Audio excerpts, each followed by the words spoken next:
একরার Maiti diagnostic সেন্টারের বিরুদ্ধে গুরুতর অভিযোগ তুললেন রোগীর পরিবার। দীর্ঘদিন ওই নার্সিংহোমে চিকিৎসা করানো সত্ত্বেও ভুল চিকিৎসার জেরে পরিস্থিতি জটিল হয়। পরে রোগীর অবস্থার অবনতি হওয়ার কারণে মেদিনীপুরে রেফার করা হয়। এরপরে নার্সিংহোমের সামনে শুরু হয় তীব্র বিক্ষোভ। পরিস্থিতি উত্তপ্ত হওয়ায় এগরা থানার পুলিশ ঘটনাস্থলে পৌঁছে পরিস্থিতি নিয়ন্ত্রণে আনে। চিকিৎসার গাফিলতির অভিযোগে উত্তপ্ত হয়ে উঠল এগরা শহর। স্থানীয় এক বেসরকারি নার্সিংহোম মাইতি ডায়াগনস্টিক সেন্টারের বিরুদ্ধে গুরুতর অভিযোগ তুললেন রোগীর পরিবার।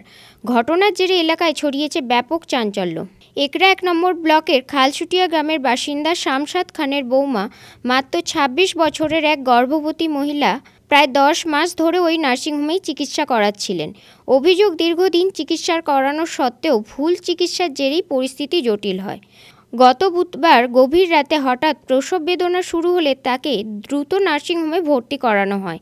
পরে রোগীর অবস্থার অবনতি হয়, তাকে মেদিনীপুরে রেফার করা হয়। পরিবারের দাবি, নার্সিংহোমের চিকিৎসার গাফিলতির কারণেই এই পরিস্থিতি। এরপরই ক্ষোভে ফেটে পড়ে রোগীর পরিজনরা।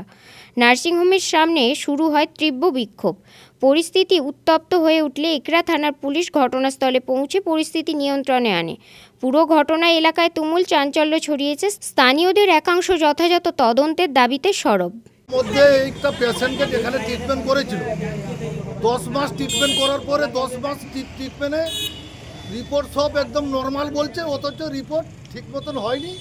রিপোর্টটা জটিল আছে, কিন্তু রিপোর্টটা খারাপ দিকে আছে, ওরা ভালো করে পাঠিয়ে দিয়েছে। বোঝা গেল যে ডাক্তার ঠিক নয়, ডিগ্রি ফেল ডাক্তার, আমাদের যতটুকু আইডিয়া। এখন ডাক্তার বলছে আমি কি করব, বাচ্চা হয়ে গেছে, এই রাত্রে হয়েছে, যে পুঙ্গ বাচ্চা হয়েছে, তার কমর নেই, তার হাত পা নেই, মানে সে যাবজ্জীবন তাকে প্রতিবন্ধী হিসাবে টানবেটা কে? তার বাবা তো গরিব।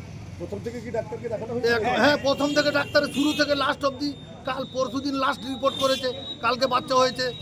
এবার ডাক্তার বলছে কি আমাকে যেরকম রিপোর্ট দিয়েছে আমি সেই রকম ট্রিটমেন্ট করেছি। আমাকে ট্রিটমেন্ট করার আমার তো কোনো ভুল নেই। আপনি আমাকে ডাকলে তার সঙ্গে আমি কথা বলবো। আপনারা এখন কি চাইছেন? আমরা চাইছি এই ডাক্তারকে ডিগ্রি দেখা হোক, বা এগরার মধ্যে আরও অনেক ডাক্তার আছে, সকলের জন্য মানে সুবিচার করার জন্য এগরা পৌরসভার চেয়ারম্যানকে এবং এগরা আইসিকে আমার অনুরোধ থাকলো, এইসব পেশেন্টকে ভালো করে আপনারা দেখতে বলুন। এবং ডাক্তার ডিগ্রি ফেল ডাক্তার এখানে সব ঢুকে আছে, এখানে সেখানে, ওগুলো আপনারা যাচাই করুন। আমার নাম ইলিয়াস খান, খালসুটিয়া। চিকিৎসার গাফিলতি হয়েছে? হ্যাঁ, গাফলতি হয়েছে বলে তো আজকে এই জায়গাতে আমরা তর্ক করছি। ডাক্তারকে লুকিয়ে রেখে দিচ্ছে। এগরা থেকে আমি ফোন করলাম আইসি সাহেবকে, আইসি সাহেব বললেন যে আমি মিটিংয়ে আছি। তারপরে স্টাফ পাঠিয়েছে, এরা ঘরের মধ্যে বসে আছে, বাইরে আমাদের সঙ্গে যোগাযোগ করছে না। আর মালিকরা কি বাইরে পালিয়ে গেছে, ডাক্তারকে লুকিয়ে রেখেছে। এইসব এগরার মধ্যে চলছে। আমরা কি অপরাধ করেছি এগরাতে ডাক্তার কাছে এসে? তাহলে কারো উপরে কারো ভরসা নেই, যে কোনো অবস্থায় ডাক্তার মেরে দিতে পারে। সব ডিগ্রি ফেল ডাক্তার এগরার মধ্যে। বলছি কি সন্তান হয়েছে?